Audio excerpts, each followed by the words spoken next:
just for clarification, did you mean that the 34-count case in which Donald Trump was found guilty was politically motivated here? The trial in this city, in New York, was politically motivated. I am disappointed, disgusted, and saddened. Yeah. And I think that's racist. John Fetterman goes on The View and triggers Sunny Hostin. She gets furious that he will not agree with any of her Trump deranged beliefs. And it peaks in this epic moment where John Fetterman says that Trump's cases against him were politically motivated, and Sunny is left speechless. As always, like the video and subscribe to the channel, but where I'm going to start this one is The View demonizing John Fetterman for going to Mar-a-Lago to meet with Trump and asking him why he's turning to the right.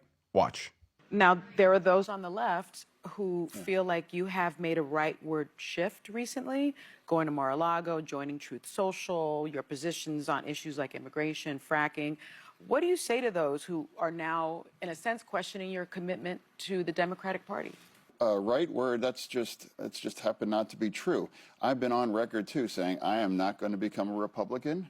You know, although maybe some people might be happy on one side, but I would make a pretty terrible Republican because, you know, pro-choice, really strong immigration, pro-LGBTQ, you know, just pretty like, I don't think I'd be a good fit.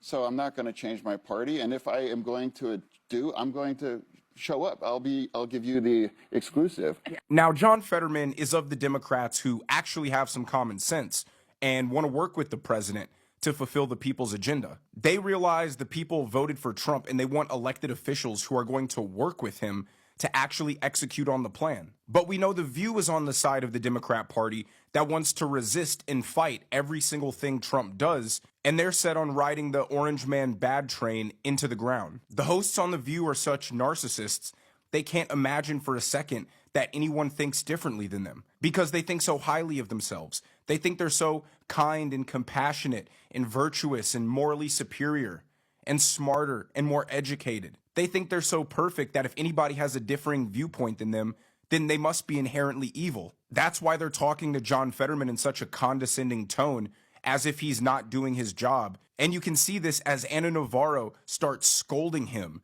for going down to Mar-a-Lago and letting him know why she didn't like it, and he just nukes her. Watch. I didn't love the optics of you going to Mar-a-Lago. He was going to, which is his palace. He was going to be in Washington a week later. But what was your goal, and do you feel ultimately you were successful? Well, here's what happened.